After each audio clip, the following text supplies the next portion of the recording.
இவை அதிமுக ஆதரித்ததெல்லாம் தமிழ்நாட்டு மக்களுக்கு செய்யப்பட்ட துரோகம். சிறுபான்மையின மக்களை பற்றி கவலைப்படாமல், விவசாயிகளை பற்றி கவலைப்படாமல் மோடிக்கும் அமித்ஷாக்கும் அடிமையாக மாறினார்கள். பெண்கள் பாதுகாப்பை பற்றி ஒரு கேள்வி எழுப்பிட்டே இருக்காங்க. நம்ம கடந்த ஒரு மாதத்தில் மட்டும் டெல்லியில் 800 பேர் காணாமல் போயிருக்காங்க. அசிங்கமா இல்லையா அதெல்லாம் கேட்கறதுக்கு? ஏன் ஒரு மல்லாது படத்துக்கு ஆரி தூப்புறாரு? முதல்ல அவர் யோகியமா இருந்து அவர் நிர்வாகத்தை யோகியம் பண்ணி அந்த டெல்லியில ஒரே நாள்ல ஒரு வாரத்துல சார், தமிழ்நாட்டில் பெண்கள் மீது தவறாக கை வைத்தால், கையும் காலும் உடைத்தால் அது திராவிட மாடல் ஆட்சி, தண்டனை வாங்கி கொடுத்து. சரியா கூட்டணி அமையல. அன்னைக்கு எம்ஜிஆர் ஜெயிச்சது எம்ஜிஆர் செல்வா காலம் இல்லை. அப்படி யாராவது ஒரு அரசியல்வாதி சொன்னா அவனோட பைத்தியக்காரன் யாரும் இருக்க முடியாது. நாங்கள் கொஞ்சம் அரசியல் அறிவு வேணும், ஒரு ஆவரேஜ் அறிவு வேணும்னு சொல்றோம். என்ன பேசிட்டு இருக்கீங்க? இதோ முந்தானத்து ஒருத்தர் செத்து போயிட்டாரு நடிகர் விஜயுடைய கூட்டத்தில்.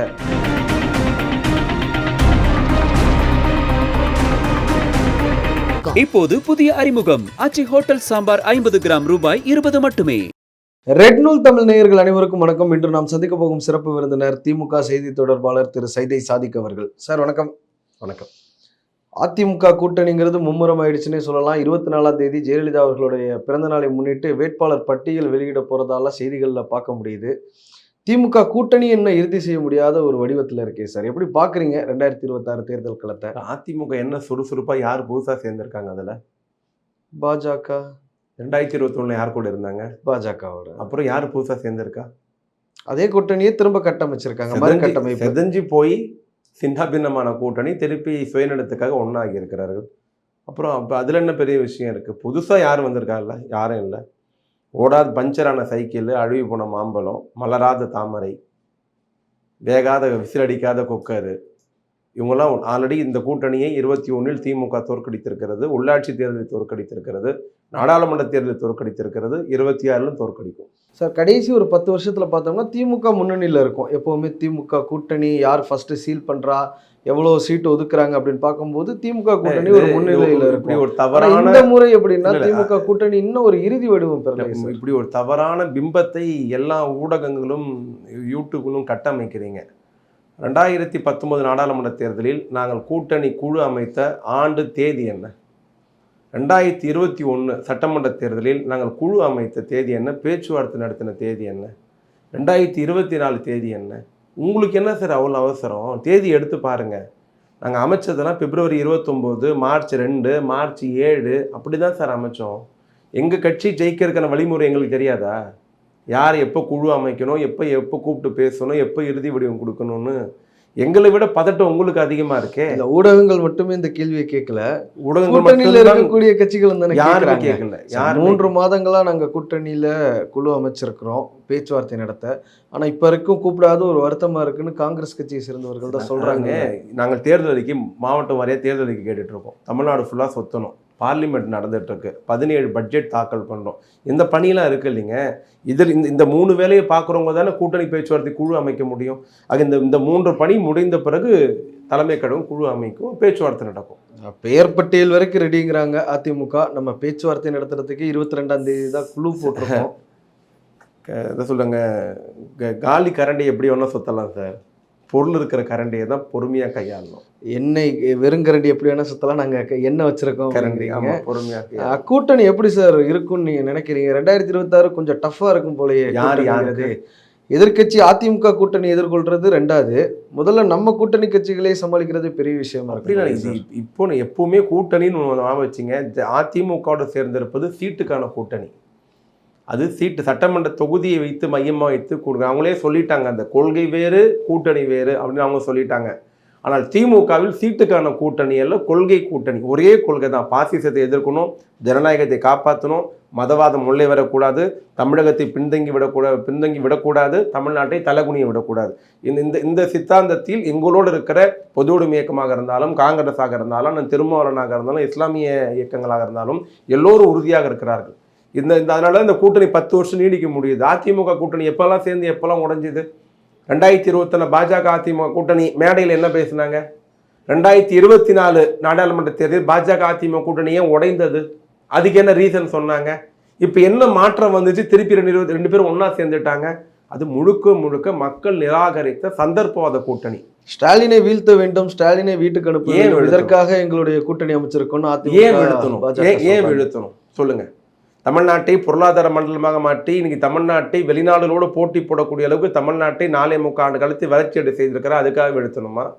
அல்லது பெண்கள் சுயகால நிற்கணும் திட்டங்களை அறிவித்திருக்கோம், அதுக்காக நிறுத்தணுமா?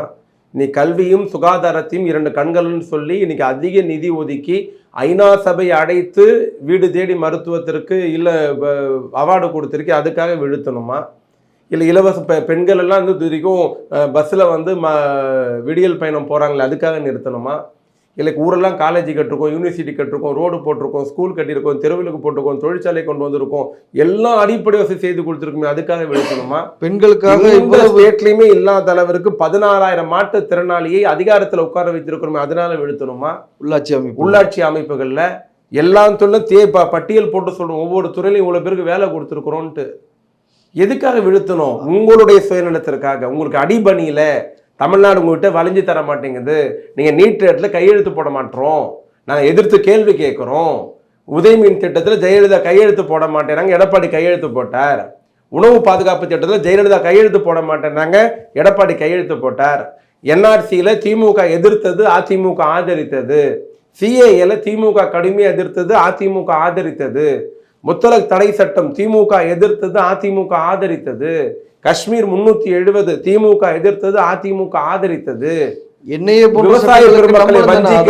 விவசாய பெருமக்களை வஞ்சிக்கிற 3 வேளாண்மை சட்டங்கள் திமுக எதிர்த்தது, அதிமுக ஆதரித்தது.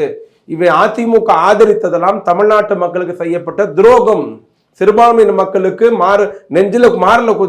முதுகுல குத்துனது. அவங்க கொண்டு வேளாண் சட்டம் விவசாயிகள் செய்யப்பட்ட துரோகம். அதையெல்லாம் மக்கள் பக்கம் நின்று திமுக பாஜகவை எதிர்த்தது. ஆனால் அதிமுக தன்னுடைய சுயநலத்திற்காக மக்களை பற்றி கவலைப்படாமல், சிறுபான்மையின மக்களை பற்றி கவலைப்படாமல், விவசாயிகளை பற்றி கவலைப்படாமல் மோடிக்கும் அமித்ஷாக்கும் அடிமையாக மாறினார்கள். நாங்கள் அடிமையாக மாற மாட்டோம்னு சொல்றோம். சிஏஏ என்ஆர்சி பத்தி எல்லாம் சொன்னீங்க, முத்தலாக் பத்தி சொன்னீங்க, ஆர்டிகல் 370 பத்தி எல்லாம் சொன்னீங்க. ஆனா என்ஐஏன்னு ஒரு சட்டம் கொண்டு வர்றாங்க, நம்மளும் தானே ஆதரிச்சு வாக்களிச்சோம். என்ன நோக்கம்? அதுல சட்டப்பிரிவு சொல்லுங்க. அதனால் தமிழ்நாட்டில் என்ன நடந்தது சொல்லுங்க. இங்க இருக்கக்கூடிய இஸ்லாமிய இயக்கங்கள் அதை எதிர்க்க தானே செய்யறாங்க. என்ஐஏ மூலமாகவும் சரி, யூபா மூலமாகவும் சரி, இன்னமும் இஸ்லாமியர்களுக்கு அந்த சட்டத்தை தமிழ்நாட்டில் தவறாக நடைமுறைப்படுத்த விட்டோமா? நம்ம தமிழ்நாடு மட்டுமே பார்க்கறது இல்ல சார். என்ஐஏங்கிறது அகில இந்திய அளவில் கொண்டு வரப்பட்டது. அந்த சட்டத்தை நாங்கள் தமிழ்நாட்டில் தவறாக வழி நடத்தவோ அனுமதித்தோமா? தப்பா கையாண்டோமா? இல்லை. புரிஞ்சுங்க. சில விஷயங்கள் இன்னைக்கு பாஜக வந்து நாங்கள் சித்தாந்த ரீதியாக எதிர்க்கிறோம். எங்களுக்கும் நரேந்திர மோடி தனிப்பட்ட தகராறா? எங்களுக்கும் ராஜ்நாத் சிங்குக்கும் ஓம் பிர்லாக்கும் ராஜ்நாத் சிங்குக்கும் பியூஷ் கோயலுக்குன்னு பங்காளி சண்டையா? இது ஒரு சித்தாந்த சண்டை.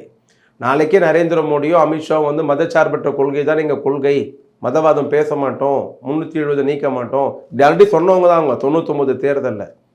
நாங்களும் மதச்சார்பன்மை பேசுகிறோம், சமூக நீதி பேசுகிறோம், கிறிஸ்தவ இஸ்லாமிய பெருமக்களுடைய உரிமைகள் பேணி காக்கப்படும் பேசுனா எங்களுக்கு என்ன பிரச்சனை இருக்குது? எங்களுக்கு யாரு கூட தனிப்பட்ட விரோதம் இல்லை. நரேந்திர மோடியும் திமுகவும் தனிப்பட்ட விரோதம் கிடையாது. இது கொள்கை சண்டை, இது வர்க்க போர், இது ஆரிய திராவிட சண்டை, இது அதுதான் பிரச்சனை. திமுகவிற்கு வெறும் 24% வாக்கு வங்கி தான் இருக்குன்னு சொல்றாரு. யாரு? நீங்க இதுக்கு பதில் சொல்லுங்க, நான் யாருன்னு அடுத்து சொல்றேன். இல்லை யார் சொன்னால் யார்? மாணிக்கம் தாக்கூர். மாணிக் தாக்கூர். ஓ, 25ன்னு கூட அவர் சொல்லலை. உங்களுக்கு நல்லா ஞாபகம் இருக்கும், 77 எலெக்ஷன்ல கூட எம்ஜிஆர் வந்த போது கூட திமுக 25 வாக்குகளுக்காக நிரூபிச்சது. 77லயே எவ்வளவு வச்சது? 25 வாக்குகளுக்காக நிரூபிச்சாங்க. ஆனா ஆட்சியில வந்து 25, ஆட்சியில வந்து 25. இவ்வளவு தூரம் நம்ம தொடர் வெற்றிகளை கொடுக்குறோம். அப்படி இருந்துமே 24%, 25க்கும் 1% கம்மியா சொல்றாரு மாணிக்கம் தாக்கூர். நான் மாணிக் தாக்கூருடைய சர்ச்சையான கருத்துக்கெல்லாம் பதில் சொல்ல விரும்பலை. அது தலைமை பார்த்துக்கொள்ளும். ஒரு விஷயத்தை மட்டும் சொல்கிறேன், அரசியல் தெளிவு இருக்க வேண்டும், முதிர்ச்சி இருக்க வேண்டும், ஒரு அரசியல் வரலாறு தெரிஞ்சிருக்க வேண்டும். 77 வெற்றி பெற்ற அதிமுக 25% ஓட்டு வாங்கி, 30%, நம்ம 25%, வெறும் 5%. 77 அன்னைக்கு திமுக மீது எந்த குற்றச்சாட்டு இல்லை, பொய் பிரச்சாரம் இல்லை, அடக்குமுறை கையாண்டு எங்கள் மீது ஏவப்பட்டது, 500 பேர் ஜெயிலில் இருந்தாங்க, சரியாக கூட்டணி அமையல. அன்னைக்கு எம்ஜிஆர் ஜெயிச்சது எம்ஜிஆர் செல்வாக்கால இல்லை. அப்படி யாராவது ஒரு அரசியல்வாதி சொன்னான்னா அவனோட பைத்தியக்காரன் யாரும் இருக்க முடியாது. 1.5 2 ஆண்டு வறட்சி, 1.5 1.25 ஆண்டு காலம் மிசா அடக்குமுறை சட்டம், எம்ஜிஆருடைய கூட்டணி பலம் எங்களை வீழ்த்த வேண்டும்னு டெல்லி கங்கணம் கட்டி கூட்டி இருந்தது. சரிங்களா? சந்தர்ப்ப சூழ்நிலையால் அவங்க நாங்கள் 25% ஓட்டு வாங்குகிறோம், எம்ஜிஆர் 29% ஓட்டு வாங்குறார். 4% ஓட்டில் ஆட்சி மாற்றம் வருது. இது அதிகாரத்துக்கான மாற்றமாகவே இருந்துச்சு. 91 சட்டமன்ற தேர்தல், ஆட்சி கலைக்கப்படுகிறது. பர்னாலா கவர்னர் பற்றி ராஜினாமா பண்ணிட்டு தாம்பரம் பொதுக்கூட்டத்தில் பேசுகிறார். கலைஞர் தான் ஆட்சிக்கு வரணும், தவறான முன் உதாரணம்னு. ஆனால் திடீர்னு மே 21 ராஜீவ்காந்தி ஸ்ரீபெரும்புதூரில் படுகொலை செய்யப்படுகிறார். அந்த பழியை தூக்கி தேர்தல் ஆதாயத்துக்காக வாழப்பாடி ராமமூர்த்தியும் ஜெயலலிதாவும் திமுக மீது போட்டார்கள். ஒரு மிகப்பெரிய பழி. அன்றைக்கி இவ்வளோ ஊடகம்லாம் இல்லை. வாய்மொழி பிரச்சாரமும் தூர்தர்ஷனுமே தினத்தந்தி இப்போ சில பத்திரிகைகள்லாம் வந்து இப்படி ஒரு அறிக்கையை விட்டதை வெளியிட்டு அச்சடித்து வெளியிட்டாங்க. அன்னைக்கு திமுக 2 இடத்துல, ஒரு இடத்துல ஜெயிச்சது. கலைஞர் மட்டும் தான் துறைமுகத்தில் ஜெயிச்சார். அதுக்கப்புறம் ஒத்தி வைக்கப்பட்ட தேர்தல் பெரம்பூர்லயே எக்மோர்லயே பருதியான ஜெயிச்சாரு. செல்வராஜன துறைமுக கலைஞர் ராஜினாமா பண்ண பிறகு செல்வராஜன ஜெயிச்சார். அன்னைக்கு திமுக விழுந்த ஓட்டு மட்டுமே 91 திமுக சர்வநாசம், மிகப்பெரிய தாக்குதல், சொத்தெல்லாம் சூறையாடப்படுகிறது, வாகனங்கள் கொளுத்தப்படுகிறது, திமுக குடிக்கமெல்லாம் வெட்டி சாய்க்கப்படுகிறது, பெரிய ஒரு எதிர்ப்பலை உண்டாக்கிட்டாங்க. திமுக தான் சாகடி. அன்னைக்கு திமுக வாங்கின ஓட்டு 28%. அன்னைக்கு பொதுமக்களுடைய ஓட்டு இல்லாமல், கூட்டணி ஓட்டு இல்லாமல், திமுகவுடைய அதிகாரப்பூர்வமான ஓட்டு, பரம்பரை ஓட்டோடு 28%. 91 அவ்வளோ பெரிய எதிர்ப்பில் என்ன புள்ளி விவரம் வச்சு மாணிக் தாக்கூர் இதெல்லாம் பேசுகிறாரு. அவருக்கு நான் லாவணி பாட விரும்பலை, ஏதோ சரியா தெரியல, அவ்வளோதான். என்ன மேலே எதுவும் சொல்கிற மாதிரி இல்லை. மதுரை வடக்கு தொகுதி இந்த முறை திமுக கொடுக்கக்கூடாது, நாங்கள் தான் வாங்க. அது இன்னைக்கு செல்வ பெருந்தை கண்டிச்சிருக்கிறாரு. எங்கள் தலைமை தெரிவிச்சிருக்கு. ஆமாம், எங்கள் தலைமைக்கு எங்களுக்கே தெரியாமல் நடந்தது, அது கண்டிக்கத்தக்கதுன்ட்டார். அவங்க கட்சியை கண்டிச்சது பிறகு அதை பற்றி நம்ம ஏன் சொல்லணும்? செல்வ பெருந்தகை வந்து இன்னொன்று சொன்னார். டெல்லிக்கு போயிட்டு வந்ததுக்கப்புறம் ராகுலும் கார்கேவும் சில உத்தரவுகள் பிறப்பித்திருக்கிறாங்க, தலைமையை மீறி யாரும் பேசக்கூடாதுன்னு. அதன் பிறகு கூட சில பேர் பேசுகிறாங்க. ஆனால் ராகுல் காந்தி இதெல்லாம் என்டர்டெயின் பண்ணுற மாதிரி தானே இருக்குது. இங்கே இவங்க பேசுகிற அந்த யூடியூப்பில் பேசுகிறதும் ஒரு ஊழியர் கூட்டத்தில் பேசுகிறது ராகுல் காந்திக்கு தெரியுமான்றதே முதல்ல யோசிக்கிறோம். சக எம்பி அவரும் ராகுல் காந்தியோட இவர் பேசுனது இல்லை, அவரை வச்சுக்கிட்டு பேசுகிறது அவர் தெரியுமான்னு பார்க்கணும். அதனால் எல்லாத்தையும் காங்கிரஸ் விட்டு நோக்கி தானே இருக்கும். நயினார் நாகேந்திரன் இன்னைக்கு செய்தியாளர் சந்திப்புல சொல்றாரு சார், ஒரு பக்கம் அவர் வந்து விஜய் குறித்து சர்ச்சையாக பேசினார் அப்படிங்கிற ஒரு விஷயம். பேசினாரு, ஒரு நடிகையை குறிப்பிட்டு பேசினார். விஜய் அந்த நடிகை கிட்ட இருந்து வெளியில வரணும், வீட்டுல இருந்து வெளியில வரணும், இந்த மாதிரி சர்ச்சைக்குரிய வகையில பேசினார். நடிகையை குறித்து நயினார் நாகேந்திரன் பேசினார் தானே? அப்படியா? நீங்களும் பார்த்துருப்பீங்க. பிஜேபி இருக்கிற பெண் தலைவர்லாம் கண்டிச்சாங்களா? அவங்க என்ன சொல்றாங்கன்னா, நயினார் யாரையும் புண்படுத்த மாட்டார், எதற்காக அப்படி பேசினாருன்னு தெரியல. ஏதாவது ஒண்ணு சொல்லுங்க. பாஜக சொல்றத தெரியலன்னு சொல்றதா இல்ல புண்படுத்த மாட்டாருன்னு சொல்றதா? இதுல தமிழிசை சவுந்தரராஜனுடைய ஸ்டேட்மெண்ட் என்ன?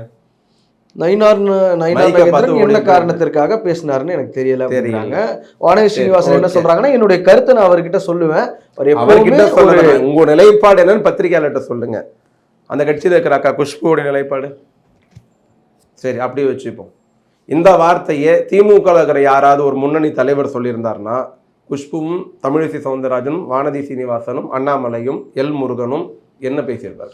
முன்னணி தலைவர்களை விடுங்க, ஃபர்ஸ்ட் மேடை பேச்சாளர்கள் பேசும்போதே பாஜக கடுமையாக முன்னணி தலைவர் இந்த மாதிரி ஒரு வார்த்தையை திமுக இருக்கிற ஒரு சொற்பொழிவாளர் பேசியிருந்தாருன்னா இவங்களுடைய நிலைப்பாடு என்னவா இருக்கும்? கடுமையாக விமர்சனம் பண்ணியிருப்பாங்க. ஏன் இது என்ன, இதே ஊடகம்லாம் மௌனம் சாதிக்குது? திமுகலேருந்து ஏதாவது வந்தால் தான் தப்பா? அதிமுக இதே சிவி சண்முகம் சொல்லலையா, இன்னும் நாங்கள் பொன்னாட்டி மட்டும் தான் ஃப்ரீயாக தரலன்னு சொன்னாரா? சொல்லலையா? சொன்னார் இல்லையா? இதே தமிழ்நாடு காங்கிரஸ் கட்சி தலைவர் செல்வ பெருந்தகை பற்றி, ஜாதியை பற்றி எடப்பாடி பழனிசாமி பேசலையா? பேசுனாரா இல்லையா? அப்போ திமுகவில் கடைகோடி தொண்டன் ஏதாவது பேசினால் அதை உச்சகட்சமாக விளம்பரப்படுத்தி வைரலாக்கிறது.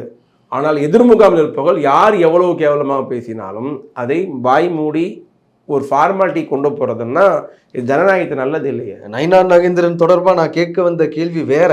அவர் என்ன சொல்லியிருக்கிறாருன்னா, மதுராந்தகத்தில் நாங்கள் ஒரு பொதுக்கூட்டம் நடத்தினோம், அடுத்த கட்டமாக நாங்கள் கூட்டணி பேச்சுவார்த்தை தொடர்ந்து நடத்திட்டு இருக்கிறோம், இன்னைக்கு கூட ஒரு கூட்டத்துக்கு அடிக்கல் நாட்டி இருக்கிறோம், திமுக கூட்டணியை பாருங்க, இங்க ஒண்ணுமே அவங்க நினைச்ச மாதிரி நடக்கல, நினைச்சதை விட ரொம்ப டவுனா போயிட்டு இருக்கு. அண்ணன் தெளிவா இருக்காரான்னு தெரியல. திமுக 3 மண்டல நிர்வாகிகள் மாநாடு நடத்தி விட்டது. திமுக 2 இளைஞரணி நிர்வாகிகள் சந்திப்பு நடத்திவிட்டது.